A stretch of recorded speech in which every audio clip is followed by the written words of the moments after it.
بەرلین پەناهەندەی من یەکێکە لەو کتێبە نوێیانەی کە نووسەر داستان بەرزان لە ماوەی پێشودا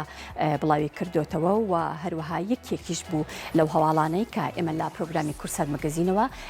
کارمان لەسەر کرد و هەروەها لەباری کتێبەکەوە قسەمان کرد. لە ئێستادا ئەم کتێبە بڕیارە لە شاری کەرکووک جارێکی تر ڕانانی بۆ بکرێت و هەروەها بڵاو بکرێتەوە و هەروەها نووسەر هەوڵەدات هەر لە شاری کەرکووک و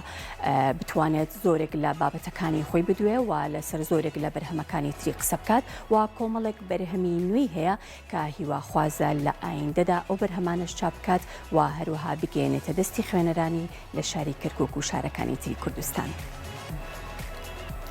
بەرلین پەناهەندەی من کتێبێکی نوێی داستان بەرزانە کە لە ماوەی پێشودا چاپ و بڵاو کرایەوە و بڕیارە ڕۆژی سێشەممە هەڤەی هەشتی 2021 کاتژمێر 5:30 لە شاری کەرکووک لەلایەن یەکێتی نووسەرانی کورد لە قی کەرکووک لە مەراسیمێکدا لەلایەن نووسەر دانا عەسکەرەوە ڕانانی بۆ بکرێت و هەروەها بڵاو بکرێتەوە. نووسەر دەربارەی کات و شوێن و کۆڕەکەی ئاماژەی بەوە کرد ڕۆژی سێشەممە لە شاری کەرکووکە بێ. دانا عەسکەر دەرباری بەرلین ئەڵێت ئومێدەکەم هەرێکە لە ڕۆمانی باڵندەیەک هەبوو دڵی نەبوو، هەروەها کۆمەڵە شعری فرۆشرا و وەرناگیرێتەوە تاکو ئەو ڕۆژە کاری چاپیان تەواو ببێت و یەکەم ساتی بڵاوبوونەوەیان لەو شارە جوانەی نزیک لە دڵمان بێت.